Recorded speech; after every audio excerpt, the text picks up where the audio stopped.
everybody, and welcome to a brand new episode of T Watches a Scary Movie. My name is T, and of course, we're talking scary movies. I appreciate everybody tuning in for another brand new episode. Yes, you're not going insane. This is not a nightmare. This is real, y'all. We got 2 new video episodes in 1 week. And I know, the other episode, kind of a cheap way for me to take that because I showed you an interview that I did with Michael Tang, editor of the 2021 horror film The Stairs. But we have another one here because we have some new stuff to talk about. And I promised, I said I wasn't going to do a lot of these regular episodes, normal episodes very regularly during our spooky Halloween season. But with a bunch of new movies going down, getting watched, I thought it was prudent to do a traditional episode and bring y'all something fun to come and tune into. And I know we have a watch party starting here today. Not too long. Or what am I saying too long? Because when you're watching this, obviously, we've been watching a few as it is already. And we seem to forget that, which is definitely going to be an issue when I do a live show one of these days here. But we're already knee deep into our watch party today. Today's theme, we've been doing 5 movies today. We've been doing really good. I do have to go back and count where we're at. I think we're at 52. It's either 51 or 52 we're at. Our last one last night was Blood Red Sky, the Netflix vampire flick there.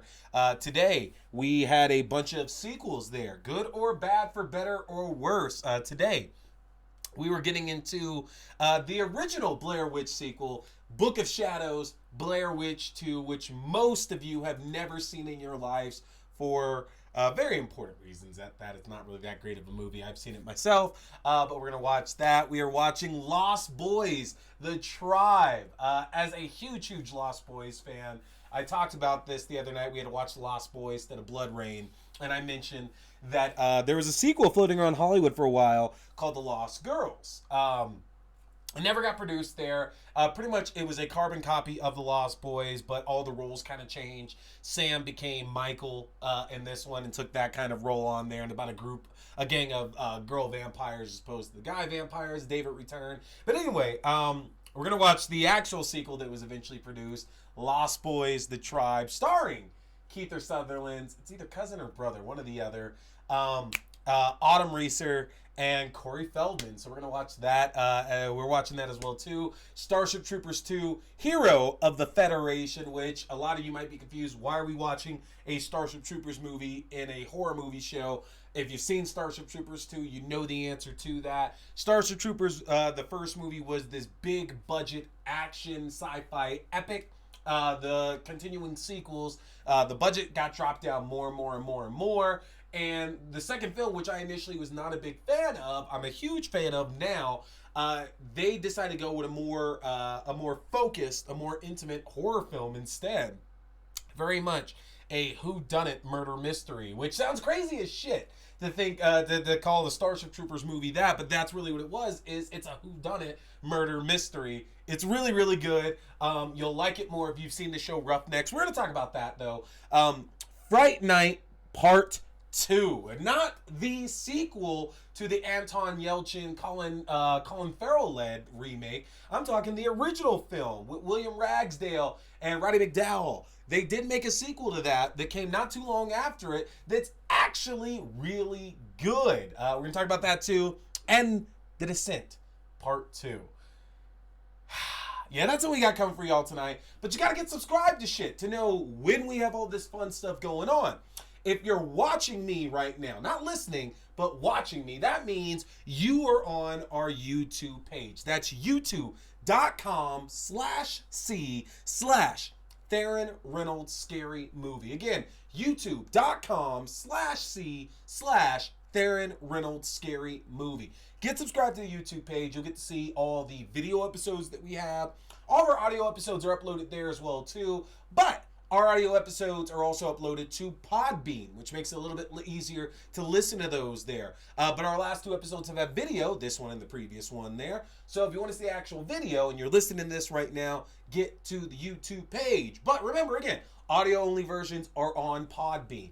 Our video versions go up every Wednesday night, 8:30 p.m. Mountain Standard Time. And y'all, I'm going to tell you what here.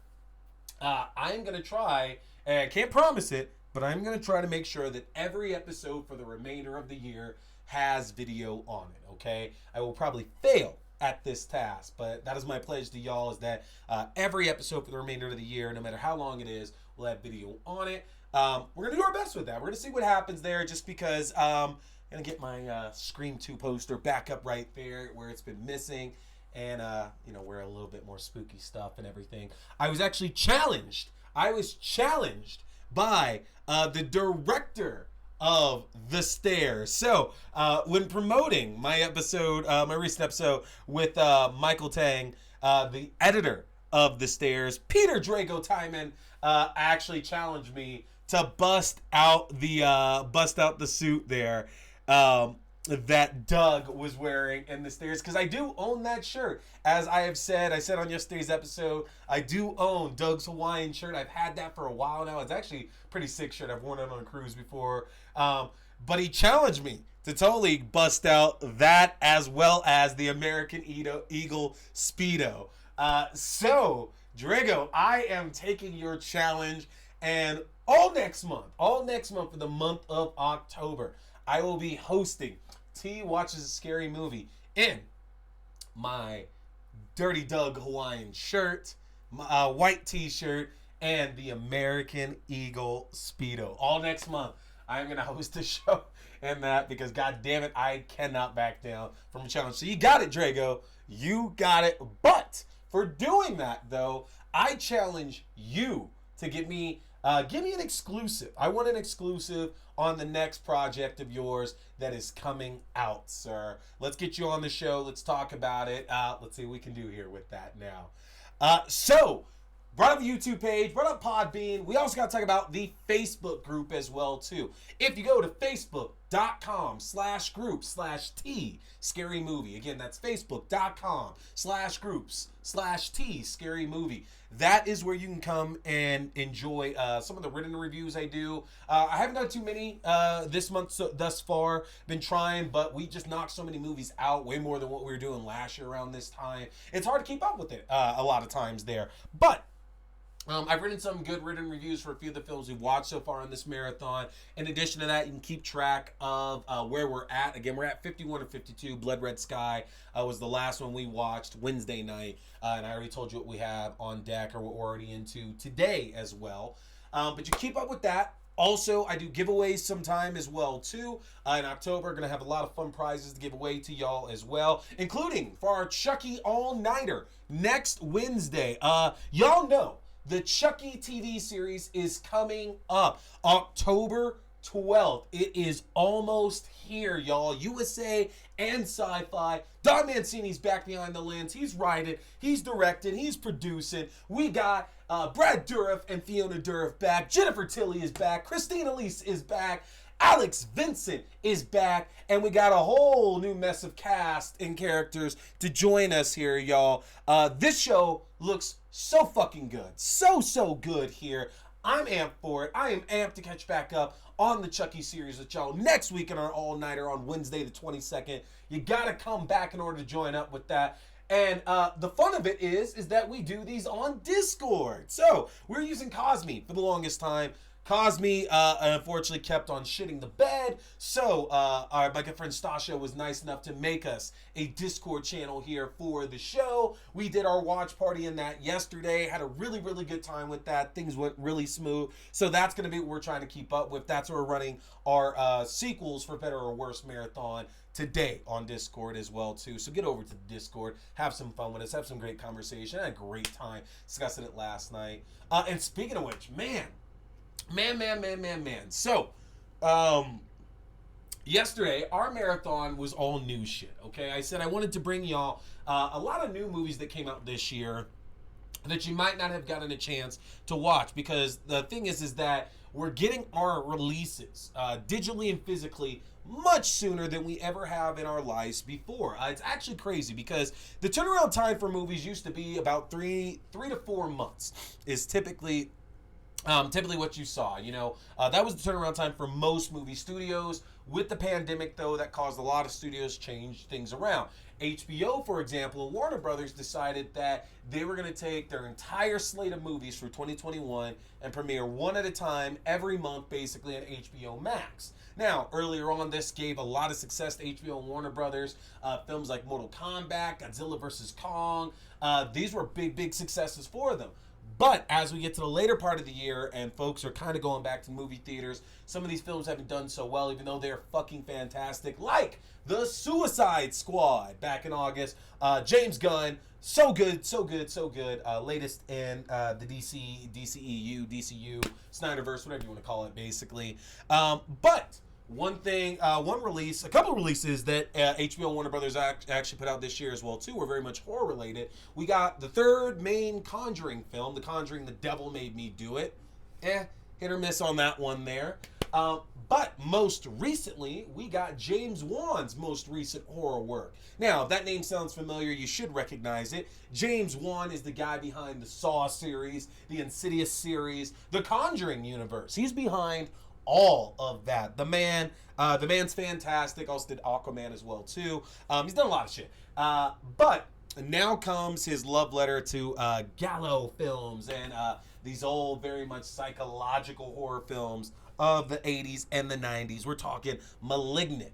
Now, we're not doing full reviews of this because I promise y'all we would not really be doing these long-ass episodes unless they really had, interviews, stuff like that in it. But I want to say a few things about these films that we got a chance to watch yesterday. And I think starting with Malignant is the right choice. Matter of fact, we're only really going to talk Malignant and Blood Red Sky because we had a chance to talk The Stairs already. I have an episode dedicated towards my review of that as well. You saw the episode yesterday there, my conversation with Michael Tang, the editor of The Stairs. Go check it out. It's on Amazon. It is on Vudu. It's on a number of your streaming platforms right now for you to purchase or rent. Definitely check it out. There's a lot of fun to be had in the film, even though the film itself not exactly the best of the crop that we've had this year so far, but there is some fun in there. And the one thing about that film that really stands out as well, cinematography.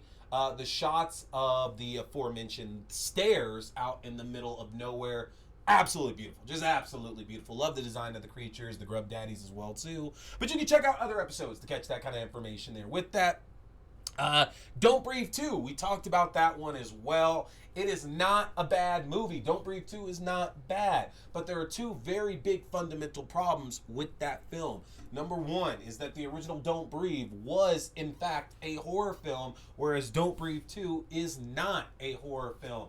Nothing scary at all about it. I don't see how you could be scared by that film. It's not a knock against it. Just not that scary of a movie, honestly. It's not meant to be either. It's like this big revenge action thriller starring the blind man, coming back for that. And Stephen Lang does a great job with his role. And it's just not...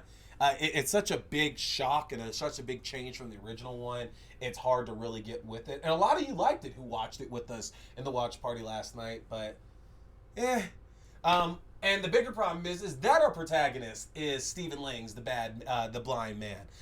It's just too hard. We've seen movies before to where our villain is now suddenly our protagonist, or we're following some kind of anti-hero, or as the filmmakers behind Don't Breathe 2 have called this character an anti-villain, which makes no fucking sense. Because here's the problem. Having us root for the blind man implies that we forgot what happened in the original Don't Breathe. I didn't forget. The man murdered multiple people. I'm okay with that, okay? The Punisher murders multiple people. But you know the difference between the Punisher and the blind man? The Punisher was not trying to use a turkey baster to rape and impregnate a woman that he took hostage for whatever reasons. The Punisher didn't try to do that twice, because he didn't do that once. He tried that shit twice, y'all. Twice. No. We don't do that. We don't stand the blind man. Fuck that. I don't like people playing on my phone. We ain't doing that shit, okay? And then we also watched Escape Room Tournament of Champions, which was the alternate cut, which we did not know that before we were watching it. So this was new to guys like me and my good friend Eric Brady as well, too. Eric Brady, God damn it.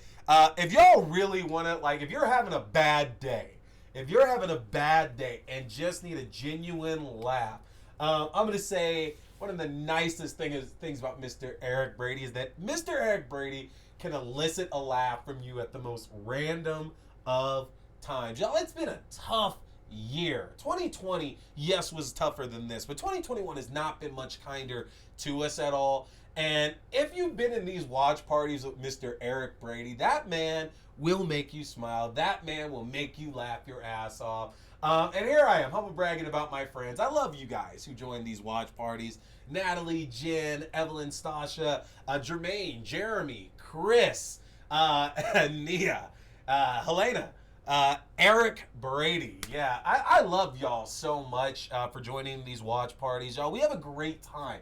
Please come and have more fun. Leah joined us for one as well too. Yeah. Please come and join us for more. They are so much fun, and especially right now, I promise you, it's a sick kind of pleasure I've been getting is to show all these horror films to all of you for the last year. Y'all have been watching movies and TV shows with me for over a year at this point, which if that's not cool as shit, I don't know what is. I lost track. I just want to say thank you. Just want to say thank you.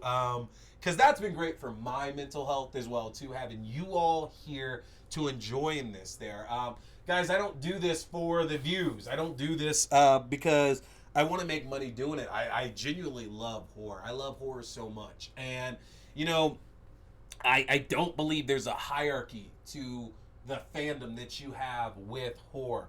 For those new kids, the kids that are coming into it now, that love the escape rooms of the world out there, that love their PG-13 horror films. For those who only know the more famous stuff, you know, your Chuckies and your Jasons and your Freddys and things like that. For those who know all the old school, the Grand Masters, your Cravens, your Romeros, your Argentos, you know, guys like that. Like, horror is all inclusive of so many different backgrounds, of sexes, of races, of creeds, of all that stuff there. And I love that we can all have fun with this. I love the fact that, you know, we watched The Wicker Man, the Nick Cage Wicker Man, just a couple of days ago there, and I started a discussion on that. And my good friend Dave Roberts, me and him had a very fun conversation about my disenjoyment of the original versus the Nick Cage remake and how much he enjoys the original and hates the remake. And it was still a fun conversation. He didn't rip me apart about it. I didn't rip him apart about it. We can have those different opinions. The fact that y'all know I fucking love me some Jason Takes Manhattan. If I was to show you the camera angle right there, there's a Jason Takes Manhattan poster literally inches away. Down here at my feet is the Phantasm box set box. I love horror. There's a Tales of the Crypt pinball machine behind me. Horror is beautiful and amazing, and I love all you so much for joining in on that. So I digress. Malignant and Blood Red Sky. With Malignant, I wanted to like it because to this day, everything else James Wan has put out horror-wise, I've really enjoyed. You know, the Conjuring series has a few more duds in it outside the main ones. Like I like The Conjuring 1 and 2. I like Annabelle Comes Home, and I kind of like the second Annabelle film. Origins, maybe? I don't know. Everybody was calling everything Origins back then. But this, I don't know. This was a little off even for me. And I get down with some crazy shit. I really do. But this was a little too much even for me, honestly. I felt that, you know, it was a decision, and probably a wise decision, the way that James Wan chose to start the film off, because the film starts you off very unsettled. We don't get a lot of information on what's going on in this hospital at the beginning of the film, and then it just kind of drops you and it expects you to start filling in a lot of those blanks. Like with our lead character, we meet her in a very unconventional way, played by Annabelle Wallis, and it was just so unconventional that it was just very off-putting. You can't really connect with her, and I feel that was a problem throughout the rest of the film. Also, Annabelle Wallis has been in a lot of other shit we've seen. Like I talked about how she was in the Tom Cruise Mummy film. She was in the original Annabelle film and had like a bit role in like the sequel as well too. And she's done a lot of other shit out there. So she's a good actress. I do like Annabelle Wallis a lot, but I don't know if I liked her so much in this role. She had a hard time really conveying what I thought was true terror throughout the film. And that's not a knock on her in the least bit. It's just a lot of her fear didn't really seem that authentic to me. And being a big horror fan, that's what I want to see in these roles. It doesn't take much. I just want to see real terror in your eyes. I want those screams to be real screams, or just don't scream. Like you can tell, you can just like gasp and stuff like that as well. There's just something off with her, and maybe it was the hair, because my wife the entire time is like, yeah, the hair is terrible and everything. I don't know, honestly. The killer in this, motivations very, very, very clear here. No issues with that at all, and it very easy to work out who the killer was going to be earlier on. Slight spoiler: there is not as much as the trailers might make you think that way. There is not actually anything supernatural going on here with this. Like it's a scientific scare that not like a lot of it obviously is played the fuck up for a horror film, but like there's not much in the way of supernatural going on in this film, and that's okay. But the problem is it makes a few of the things that happen in the film not make a lot of sense, like how our killer Gabriel is communicating with all the other characters and stuff. Like they show a few scenes where Gabriel's talking through like electronics, like speakers and radios and shit like that. And when we find out kind of what's like driving all this, like, yeah, none of that makes any sense right now at all. And the kills themselves, they're very personal, given Gabriel's motivation. They're very brutal, they're very bloody and gory as well too, which, damn it, this might be James Wan's goriest film to date, honestly, which I'm okay with that for sure. As well, there's a lot of fun chase and fight scenes in this too. The problem is that those definitely move towards what James Wan's gotten better at over the last couple of decades, which is action. James Wan kills it in horror, but I do feel that you can see his film style over the last 20 years evolve more towards action scenes than anything else. And action scenes in Malignant are really good. There's a scene where our killer takes down a bunch of convicts at a police station, and then takes down all the police at this police station. That ends with this funny ass scene of the killer chucking a fucking chair at our two lead cops in the film, which it's so fun. You have to see it. Like, he just throws a chair, and he literally chucks a chair across the room at them. It's so fucking great. It's just funny because like we see the killer throw like his actual murder weapon at people with force from like being somewhere else and shit like that. Just a chair. Like, imagine Freddy Krueger just throwing a chair, or Jason throwing a chair at. It just doesn't, because like with Jason you expect to be like, oh no, it's a chair, and it goes through you. Or Michael Myers like stabs you with a chair, and he even breaks like the arm. The Gabriel breaks the arm of one of the cops using a chair like a minute before that happens. Just it's so funny. It's so fucking funny. But the film itself can't help its ambitions out, honestly. I feel like they were going for, or James Wan was going for a lot with this story, and kind of bit off maybe just a little too much, because the cast of characters outside of Annabelle Wallis are not that interesting, honestly. And without an interesting cast to rely on, they all just seem like they're just extra. Like there's no point of these other characters being there, and that's a big disservice to that cast that's in that film.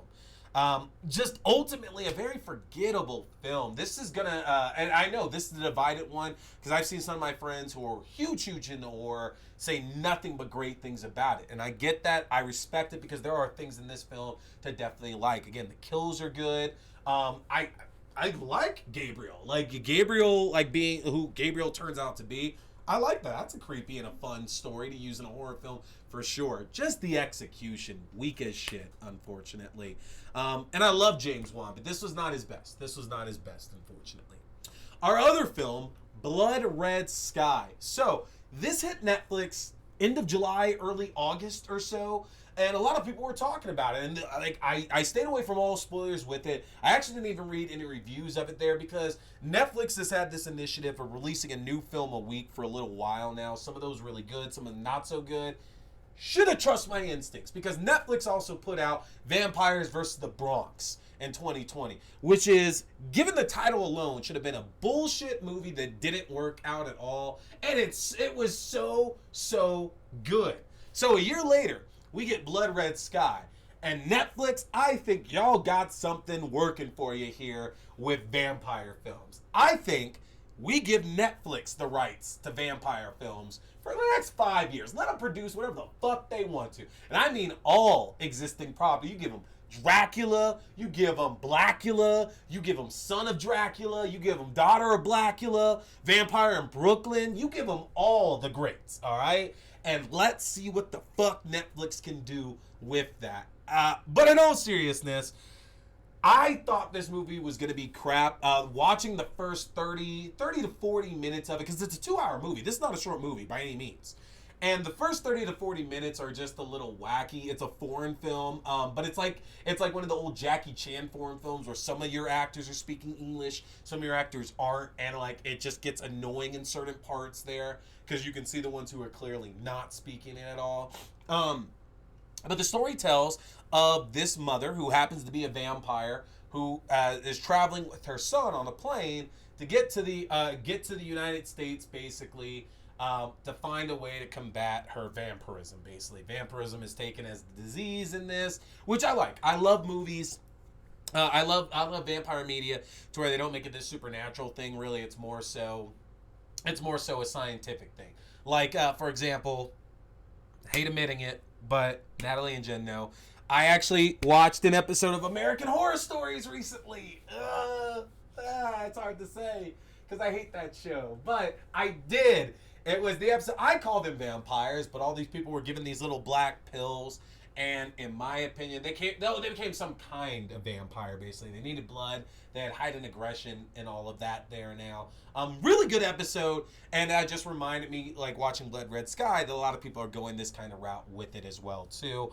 Anyway, you can imagine what happens. You don't put a vampire on a fucking plane. It's like putting a vampire on a cruise ship. Like, what? It's gonna go badly. It's gonna go badly, all right?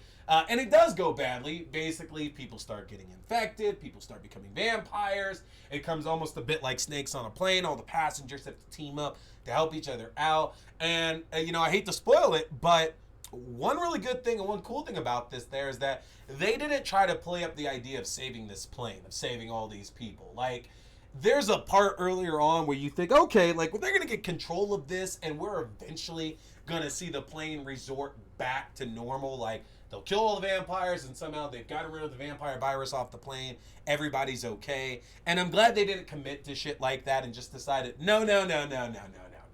Like, because in real life, if this happened, this plane would be fucked. So guess what? In this movie, this plane is fucked as well, too. That's all I'll say, because I don't want to spoil anything else there. But, man, this ended up being a lot of fun and highly tense to watch this as well, too, because, the entire time we're waiting for Nadja, the mom, to kind of turn against everybody that's with her there, because it shows she still has some of her humanity. She's trying to protect her son. She's trying to do her best to be with her son and not hurt anybody else, and she's fighting these urges. And, of course, these terrorists show up on this plane, and that's when her urges are put to the test.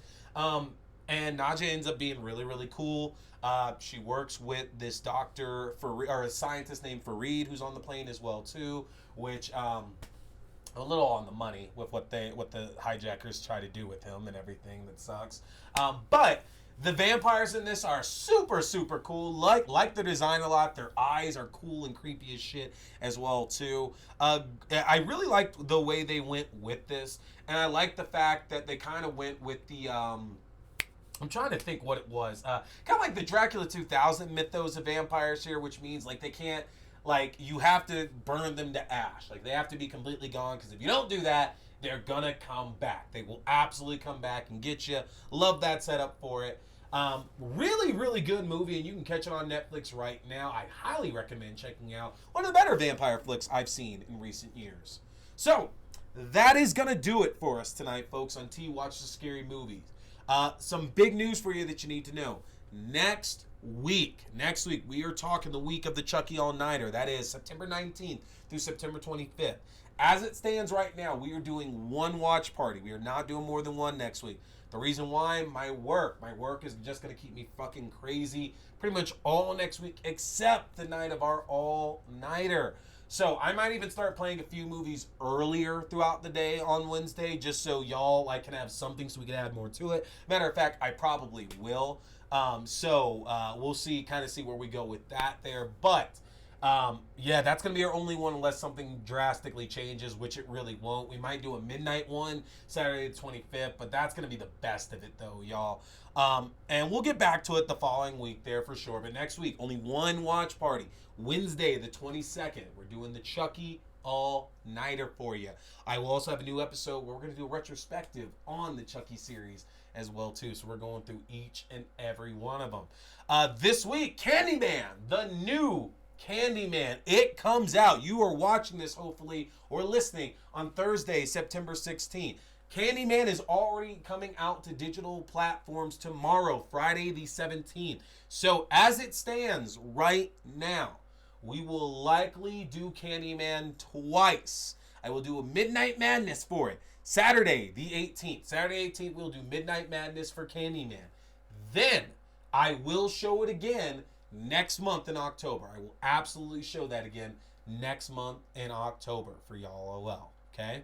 So, yeah, that is going to do it for us. Get on back to the Discord. We got the watch party going on for y'all. I appreciate you tuning in. Make sure to like, to comment, to share. Tell your friends about this show, folks. Let them know you like some scary movies and you like hearing T talk about them. That's going to do it for us tonight, though, folks. We're on, again, number 51 or 52 with Blood Red Sky, not counting what we picked up today. If you want to ever join in, get to the Facebook page, see where we're at, get the link for the Discord, and join up with us. Folks, my name is T. We've been talking scary movies. Stay scary.